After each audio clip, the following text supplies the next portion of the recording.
সবাইকে স্বাগত দীপ্ত সন্ধ্যার সংবাদের সাথে রয়েছে দোলা ডলরেজ। শুরুতেই জানাবো সংবাদ শিরোনাম। দ্বিতীয় দিনেও সচিবালয়ে অফিস করলেন প্রধানমন্ত্রী, 3 বাহিনী প্রধানের সৌজন্য সাক্ষাৎ। সরকারের প্রতিবন্ধকতা নিয়ে সিপিডির 10টি পর্যালোচনা, অন্যতম মূল্যস্ফীতি ও রিজার্ভ। নারী এশিয়ান কাপে খেলতে রাতে অস্ট্রেলিয়া যাচ্ছে বাংলাদেশ, 26 সদস্যের দল ঘোষণা।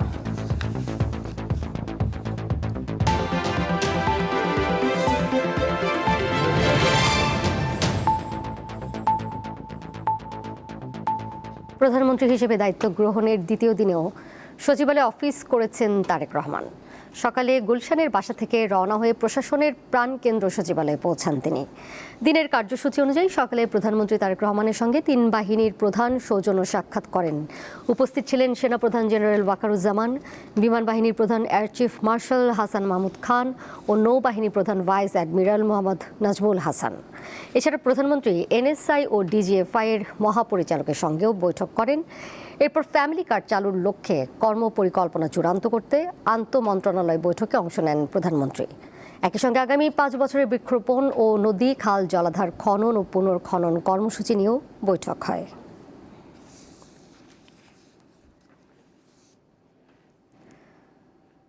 বর্তমান শিক্ষা কারিকুলাম পুনর্মূল্যায়ন করবে সরকার, শিক্ষায় থাকবে না কোনো দুর্নীতি।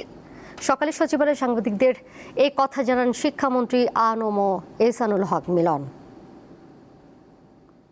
বর্তমানে যে কারিগরি শিক্ষা পলিটেকনিক ইনস্টিটিউটগুলোতে থিওরি একটু বেশি, প্র্যাকটিক্যাল কম, এর অ্যাডজাস্টমেন্টটা করতে হবে, প্র্যাকটিক্যাল বাড়াতে হবে, কারণ প্র্যাকটিক্যাল নলেজ ছাড়া কারিগরি শিক্ষা এগোনো যাবে না। আর এই এডুকেশনটাকে প্রায়োরিটি চয়েস দিতে হবে। এটা হলো ল্যাপটপ আর চয়েস হয়ে আছে, সেই জায়গাটা আমরা এটাকে টার্ন করতে হবে এবং এই ধরনের আমাদের মিশন এবং ভিশন আমাদের রয়েছে, and will address it very soon. বাজারে মূল্যস্ফীতি নিয়ন্ত্রণ, বৈদেশিক মুদ্রার রিজার্ভ ও রেমিটেন্স প্রবাহ ধরে রাখার পাশাপাশি বেসরকারি বিনিয়োগ ও কর্মসংস্থান সৃষ্টিতে নতুন সরকারের প্রতিবন্ধকতা নিয়ে 10টি পর্যালোচনা দিয়েছে সিপিডি। পতিত ও অন্তর্বর্তীকালীন সরকারের অনিষ্পন্ন সংস্কার সমাধান নতুন সরকারের বড় চ্যালেঞ্জ হিসেবে দেখছে প্রতিষ্ঠানটি। অন্যতম যে বড় মাইলস্টোনটা ছিল এসডিসি বাস্তবায়নে নাগরিক প্ল্যাটফর্মের আয়োজনে নতুন সরকারের সূচনা বিন্দু। অর্থনৈতিক পর্যালোচনা শীর্ষক আলোচনা সভা অনুষ্ঠিত হয় বৃহস্পতিবার, যেখানে নতুন সরকারের নির্বাচনী ইস্তেহারের উল্লেখিত 10টি প্রতিশ্রুতির বাস্তবতা তুলে ধরা হয়। এই যে আলোচনাটি কিস্তি পরিশোধে নতুন সরকার আরও বৈশ্বিক ঋণের চাপে পড়বে, যা নতুন সরকারের জন্য বড় চ্যালেঞ্জ, এবং এর বাস্তবতা তুলে ধরেন সিপিডির ফেলো দেবপ্রিয় ভট্টাচার্য। এই স্থিতিশীলতাকে যদি সংহত এবং গভীর করতে আমরা না পারি, তাহলে আমাদের অন্যান্য যে আকাঙ্ক্ষা, সেটা হলো ব্যক্তি খাতের বিনিয়োগ, আমাদের কর্মসংস্থান সৃষ্টি, আমাদের বিদেশ থেকে টাকা পাওয়া, আমাদের বৈদেশিক দায় দেনাকে দেওয়া, এগুলি কোনোগুলোই কিন্তু সঠিকভাবে আমরা খাদ্য নিরাপত্তা কোনোটাই আমরা সঠিকভাবে করতে পারবো না। একীভূত ইসলামিক ব্যাংকের আমানতকারীদের অর্থ ফেরত দেওয়ার প্রশ্নে সরকারের আর্থিক দায়ে এ খাতে বছরে প্রায় 20,000 কোটি টাকা প্রয়োজন হতে পারে, যা এই সরকারের জন্য বড় চ্যালেঞ্জ। ইসলামী ব্যাংকগুলোর কথা বলেছেন, যেগুলো সংকটাপন্ন অবস্থায় আছেন, তাদের যে আমানতগুলো আছে সেই আমানতের অর্থগুলো মানুষ ফেরত পাবে না। আমরা ঠিক নিশ্চিত না যে ওনারা কোম্পানির কথাও বলেছেন কিনা, ল্যাঙ্গুয়েজে পরিষ্কারভাবে নাই তো, কিন্তু এটা যদি ফেরত দিতে হয় এটা বেশ বড় অর্থ। আলোচনায় বলা হয় অর্থনীতির ভঙ্গুর স্থিতিশীলতা, বিনিয়োগ ও কর্মসংস্থানের স্থবিরতা, এই 3 বড় চ্যালেঞ্জ মোকাবেলা করেই এই সরকারকে নির্বাচনী প্রতিশ্রুতি বাস্তবায়নের পথে এগুতে হবে। একটা অর্থনীতিকে স্থিতিশীলতার জন্য একটা পরিকল্পনা তাদের করতে হবে, এবং বাজেটের ক্ষেত্রে খুবই একটা আমরা বলেছি হার্ড বাজেট কনস্ট্রেন্ট, একটা খুবই সীমাবদ্ধতার ভিতরে করতে হবে, এবং এই জায়গাটায় প্রথম আমাদের শৃঙ্খলা আনার একটা প্রয়োজন রয়েছে, বিশেষ করে এই অর্থ বছরের যে শেষ কয়েকটা মাস আছে। নতুন অর্থ বছরের জন্য বিশ্বাসযোগ্য আর্থিক কাঠামো এবং মধ্যমেয়াদী সংস্কার কর্মসূচি গ্রহণের সুপারিশ করা হয় সিপিডির পক্ষ থেকে। অন্যথায় অর্থনীতির ভঙ্গুরতা দীর্ঘস্থায়ী হতে পারে বলে সতর্ক করেছে প্রতিষ্ঠানটি। সরকারের প্রথম ধাক্কাই তো এটা। আলোয়ান খান, দীপ্ত সংবাদ, ঢাকা। আইনি চ্যালেঞ্জের মুখে গণভোট ও জুলাই সনদ, এর বাস্তবায়ন স্থগিত যে এরই মধ্যে উচ্চ আদালতে রিট হয়েছে। এ নিয়ে আইনজীবীরা বলছেন, যেহেতু নির্বাচন ও গণভোট একসঙ্গে হয়েছে, তাই এ নিয়ে বিভ্রান্তি তৈরির সুযোগ নেই। বিএনপিপন্থী আইনজীবীরা জানান, গণভোট সহ সব অধ্যাদেশ জারির আগে সংসদে তা অনুমোদন হতে হবে। জুলাই সনদের কার্যক্রম ও গণভোটের ফলাফল বাস্তবায়ন স্থগিত চেয়ে এরই মধ্যে হাইকোর্টে আলাদা দুটি রিট হয়েছে। সাংবিধানিক শ্রেষ্ঠত্ব, আইনের শাসন ও মৌলিক অধিকার প্রয়োগ নিশ্চিতের দিকগুলো রিটে উল্লেখ করা হয়। আরও বলা হয়, অন্তর্বর্তী সরকার কোনো সার্বভৌম কর্তৃপক্ষ বা কোনো সাংবিধানিক সভা বা গণপরিষদ নয়, বরং এটি একটি সাংবিধানিক ট্রাস্টি, যা কঠোরভাবে সাংবিধানিক সীমার মধ্যে থাকতে বাধ্য। এ নিয়ে বিএনপি ও জামাতে ইসলামীপন্থী আইনজীবীরা তাদের প্রতিক্রিয়া জানিয়েছে। একটি পক্ষ বলছে, যদি জুলাই সনদ ও গণভোটকে অসাংবিধানিক দাবি করা হয়, তবে জাতীয় নির্বাচনও অসাংবিধানিক। এই সনদে সবাই স্বাক্ষরের পরেও সব দলের দাবি অনুসারে এবং এটিকে আইনানুগ করার জন্য একটা হ্যাঁ ভোটের রেফারেন্ডামের ব্যবস্থা করা হয়েছে। আর যারা শপথ নেননি সংবিধানের দোহাই দিয়ে, যদি এটি হয়ে থাকে, তাহলে যে আইনের অধীনে আপনি শপথ নিলেন সেটি তো সংবিধানের কথাও নেই। এই প্রশ্নটা তো আপনাকে করতেই পারে। প্রমাণিত হয় না যে বিএনপি কখনোই আসলে সংবিধান সংস্কার কমিটির সদস্য হিসেবে তারা শপথ গ্রহণ করবেন না। তিনি যৌক্তিকভাবে বলেছেন যে সংবিধানে এগুলো সন্নিবেশিত হওয়ার পরে তারপরে তখন তফসিলে যখন অন্তর্ভুক্ত হবেন তখন কে শপথ পড়াবেন, এই সমস্ত বিষয়গুলো সমস্ত ঠিকঠাক হওয়ার পরে তারপর তারা হয়তো সিদ্ধান্ত গ্রহণ করবেন। সংবিধানের আলোকেই সংসদ সদস্যরা শপথ নিয়েছেন, যেখানে অন্য কোনো পদে শপথ নেওয়ার সুযোগ নেই বলে মন্তব্য করেছেন আরেক আইনজীবী। আইনের ব্যাপারে আমি বলবো যে এইরকম আপনার সংবিধান সংস্কার পরিষদ করার কোনো বিধান একটা সংবিধান থাকা অবস্থায় এইটার কোনো স্কোপ নাই, এবং সেই কারণেই ওইটাকে বিএনপি বলছে যে এটা ইললিগ্যাল, এটা আমরা করব না। তবে আমরা সংবিধান পরিবর্তন করব, আর্টিকেল 42-তে যেভাবে হয় সেভাবে আমরা ভবিষ্যতে যা যা প্রতিশ্রুতি দিয়েছি আমরা সেটা করব। হাইকোর্টে দাখিল করা ওই দুই রিটের শুনানি আগামী সপ্তাহে হতে পারে বলে জানা গেছে। মাহিদুর রহমান, দীপ্ত সংবাদ, ঢাকা। এবারে আরএফএল ওয়ার্ড্রোব ঈদ বাজার।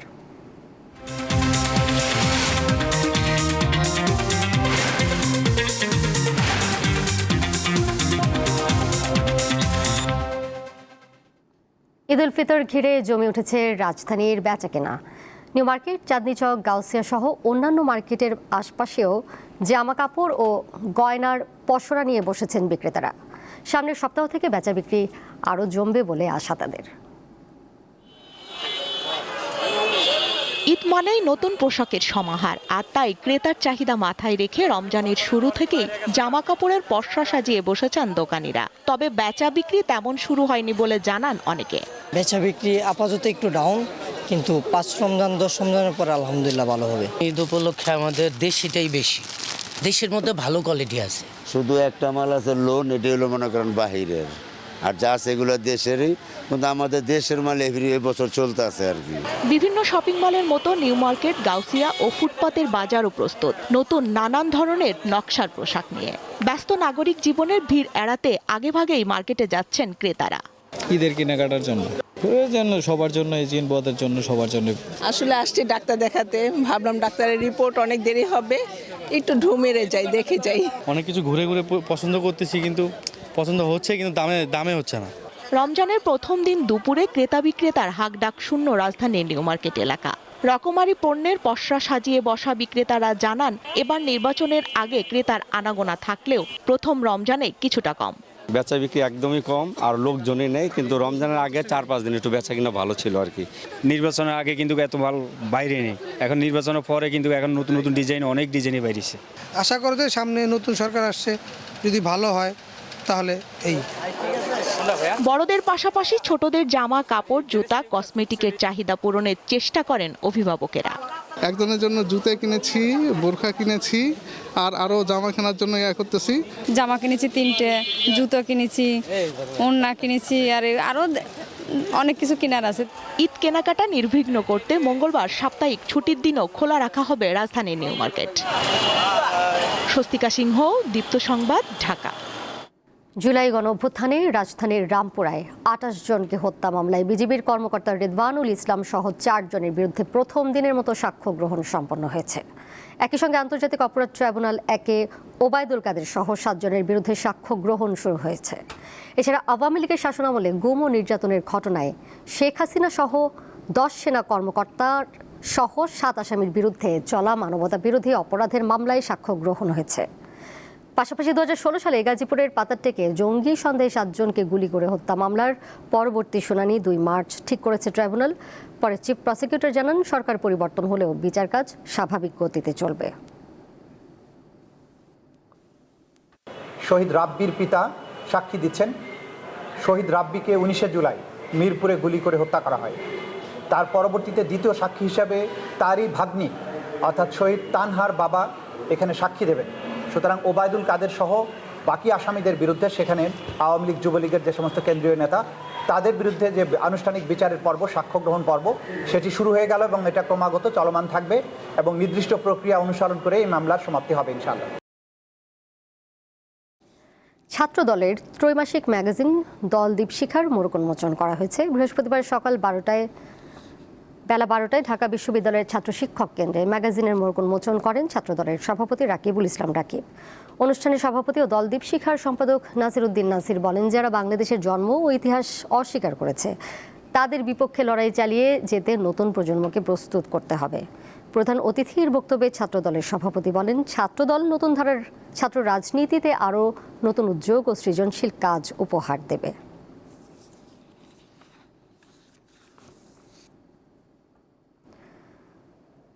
রমজানে নিত্যপণ্যের বাজার সহনশীল রাখতে চট্টগ্রামের খাতুনগঞ্জে অভিযান চালিয়েছে জেলা প্রশাসন। এছাড়া নগরের বিভিন্ন বাজারে অভিযান পরিচালনা করেছে ভোক্তা অধিকার সংরক্ষণ অধিদপ্তরের দল। দুপুরে খাতুনগঞ্জে অভিযানের সময় জেলা প্রশাসক ব্যবসায়ীদের হুঁশিয়ারি করেন, বলেন কোনো অজুহাতে দ্রব্যমূল্য বাড়ানো যাবে না। কারসাজি করে বাজার অস্থিতিশীল করার অপচেষ্টা করলে কঠোর ব্যবস্থা নেওয়ার কথাও জানান জেলা প্রশাসক। এছাড়া দুপুরে নগরের কাজীর দেউরি বাজারে অভিযান চালিয়েছে ভোক্তা অধিকার সংরক্ষণ অধিদপ্তর। এই সময় কাঁচা বাজারে লেবুর দাম বেশি এবং ক্রয় রসিদ না থাকায় কয়েকটি দোকানিকে জরিমানা করা হয়।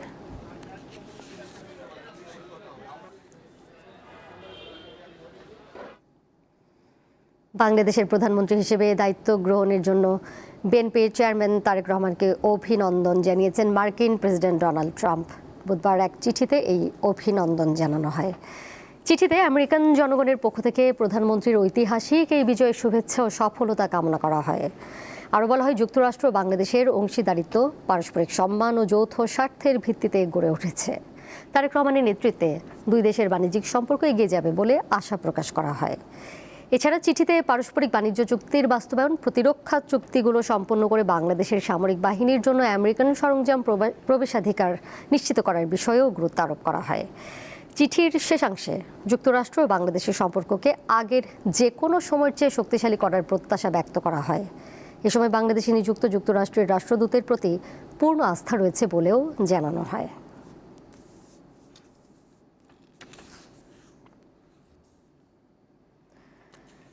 সিরিয়া থেকে নিজেদের সব সেনা প্রত্যাহারের সিদ্ধান্ত নিয়েছে যুক্তরাষ্ট্র।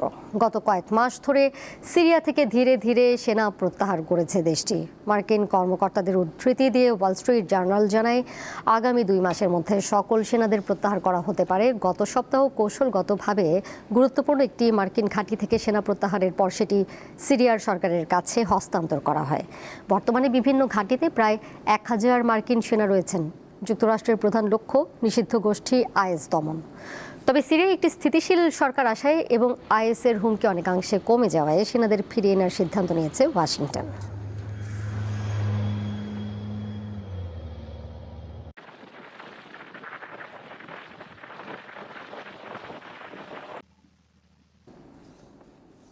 এবারে জানিয়ে দেব খেলার খবর। এফসি নারী এশিয়ান কাপ সামনে রেখে 26 সদস্যের চূড়ান্ত দল ঘোষণা করেছে বাফুফে। দলে জায়গা পেয়েছেন সুইডেন প্রবাসী স্ট্রাইকার আনিকা রানিয়া সিদ্দিকি, আছেন অনূর্ধ্ব 19 দলের আলপি আক্তার ও সৌরভী আকন্দ প্রীতি। মিশন অস্ট্রেলিয়ার উদ্দেশ্যে রাত 2টায় ঢাকা ছাড়বে বাংলার মেয়েরা। দুপুরে আনুষ্ঠানিক সংবাদ সম্মেলনে অধিনায়ক জানান, প্রতিপক্ষ কঠিন হলেও কোনো চাপ নেই তাদের। তাদের হাত ধরেই পরপর দুবার সাফে শ্রেষ্ঠত্বের মুকুট পড়েছে বাংলাদেশ। তাদের পারফরমেন্সে এবারই প্রথম এএফসি এশিয়ান কাপের মূল পর্বে খেলার সুযোগ পেল বাংলার নারীরা। গেল জুনে বাছাইয়ের 3 ম্যাচে অপরাজিত থেকে দেশের ফুটবলকে নিয়ে গেছে বৈশ্বিক আসরে। অথচ হামজা, সমিত, ফাহমিদুল কিংবা কিউবা মিচেলদের মতো হেভিওয়েট তারকা থাকা সত্ত্বেও পুরুষ দল ঠাঁই করে নিতে পারেনি এশিয়ান কাপে। লম্বা একটা প্রস্তুতির সুযোগ পেয়েছি, তবে আরো কিছু ম্যাচ খেলতে পারলে ভালো হতো। আনিকার মতো প্রবাসী ফুটবলারও পেয়েছি আমরা। বাংলাদেশের মেয়েদের পারফরমেন্স নিয়ে আমি আশাবাদী, তবে প্রতিপক্ষ বিবেচনায় আমাদের কঠিন বাস্তবতাও পাড়ি দিতে হতে পারে। 12 দলের 21তম আসরে বাংলাদেশ খেলবে বি গ্রুপে। 3 মার্চ ওয়েস্টার্ন সিডনির কমব্যাংক স্টেডিয়ামে টুর্নামেন্টের 9 বারের চ্যাম্পিয়ন চীন, 6 মার্চ 3 বারের শিরোপাধারী বিশ্ব র্যাঙ্কিংয়ে 9 নম্বরে থাকা উত্তর কোরিয়া এবং 9 মার্চ পার্থে উজবেকিস্তানের মুখোমুখি হবে বাংলাদেশ নারী দল। এশিয়া কাপের যে চাপটা ওইটা চাপ নিচ্ছি না আমরা যেভাবে সবসময় খেলি আমরা ওভাবেই খেলার চেষ্টা করব। এশিয়ান কাপের মূল পর্ব নিশ্চিতের পরেই মিশন অস্ট্রেলিয়ার প্রস্তুতি শুরু করে বাফুফে। পরিকল্পনা ছিল অনেক কিছুর, কিন্তু বাস্তবতার সাথে মিলটা খুব একটা ছিল না, স্বীকারও করেন বাফুফে নারী উইংয়ের চেয়ারম্যান। আমি মনে করি যে আরো ভালো হতো যদি আমরা বাইরে কোনো দেশে তাদেরকে রেখে ট্রেনিং করাতে পারতাম এবং আরো কিছু প্র্যাকটিস ম্যাচ খেলাতে পারতাম। দেন আমি মনে করি প্রিপারেশনটা আরো বেশি ভালো হতো, স্ট্রং হতো।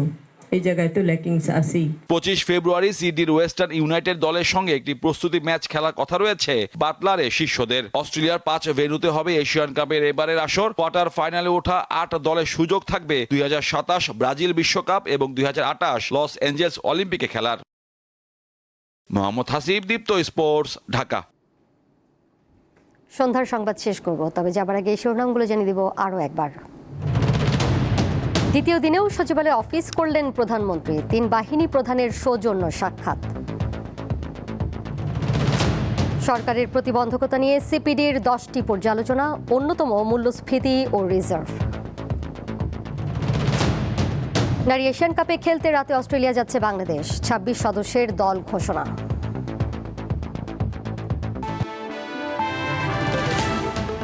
এই ছিল এখনকার মতো। পরের সংবাদ দেখবেন রাত 11টায়। এছাড়াও আরও তথ্য এবং বিনোদনের নানা খবরাখবর জানতে যুক্ত থাকুন দীপ্ত ডিজিটাল প্ল্যাটফর্মে। ধন্যবাদ সবাইকে।